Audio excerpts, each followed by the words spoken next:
નમસ્કાર મિત્રો, સ્વાગત છે આપ સર્વનું તમારી પોતાની યુટ્યુબ ચેનલ વિદ્યાશાળામાં.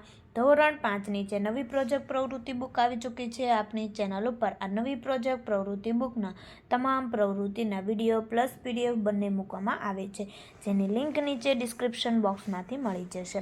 તો ચાલો વિદ્યાર્થી મિત્રો શરૂઆત કરીએ ધોરણ 5 નીચે નવી પ્રોજેક્ટ પ્રવૃત્તિ બુકના પ્રવૃત્તિ નંબર 32 સેવા ભાવ. તેમનું સંપૂર્ણ સોલ્યુશન આપણે આ વિડીયોની અંદર જોઈશું. તેમની પ્રોજેક્ટ પ્રવૃત્તિનું પોસ્ટર પણ અહીં આપેલ છે, જે તમે અહીં જોઈ શકો છો. તો જોઈએ, તમારા ફળિયા ગામ કે મહોલ્લામાં વિવિધ સેવાકીય પ્રવૃત્તિઓ કરતા વ્યક્તિઓ જોયા હશે. તેઓ કઈ કઈ સેવાકીય પ્રવૃત્તિઓ કરે છે તેની નોંધ કરો અને સેવાકીય પ્રવૃત્તિ સાથે જોડાયેલ સંસ્થાઓના નામ, સરનામા, સંપર્ક નંબર મેળવો.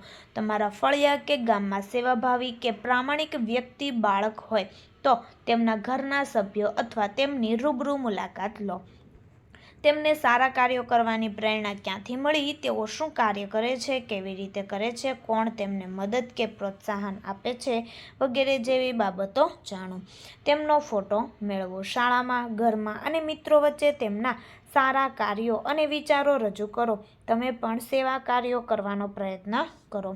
તમારા દ્વારા કરવામાં આવેલા સારા કાર્યોની પણ અહીં નોંધ કરો અથવા તેમની મુલાકાત બાદ તમે શું કરવા કે શું નહીં કરવાનો સંકલ્પ લીધો તે નોંધો. તો જોઈએ આપણે, નામ છે દિનેશભાઈ સોલંકી, ઉંમર 52 વર્ષ, સરનામું જીવનજ્યોત સોસાયટી, વેરાવળ, ગીર સોમનાથ.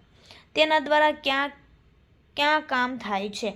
તો તેમણે કોરોના કાળ દરમિયાન પોતાની ખાનગી શાળામાં 2 MD અને 10 MBBS ડોક્ટરો અને નર્સ સહિત 100 બેડની કોવિડ હોસ્પિટલ ઊભી કરી હતી, જેમાં દર્દીને ભોજન, ઉકાળા, નાળિયેર અને હળદરવાળું દૂધ, સારવાર સાથે બધું જ ફ્રી આપીને ખૂબ જ મોટી સેવા કરી હતી.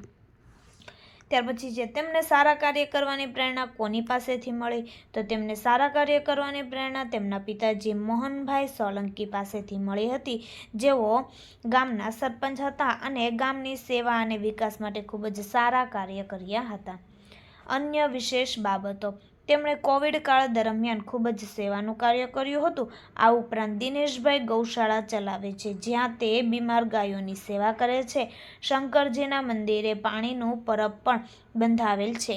તેમણે હનુમાનના મંદિરે પાણીનું કુલર મુકાવેલ છે. આમ તેઓ વિવિધ સેવાકીય પ્રવૃત્તિઓ કરતા રહે છે. મારા સારા કાર્યો અને મારા સંકલ્પો. તો મારો સંકલ્પ એ છે કે ફૂલ નહીં તો ફૂલની પાંખડી જેટલું સેવાનું કાર્ય તો કરીશ જ. કોઈ અશક્ત કે ને મદદની જરૂર હશે તો મારાથી બધી જ બનતી મદદ કરીશ.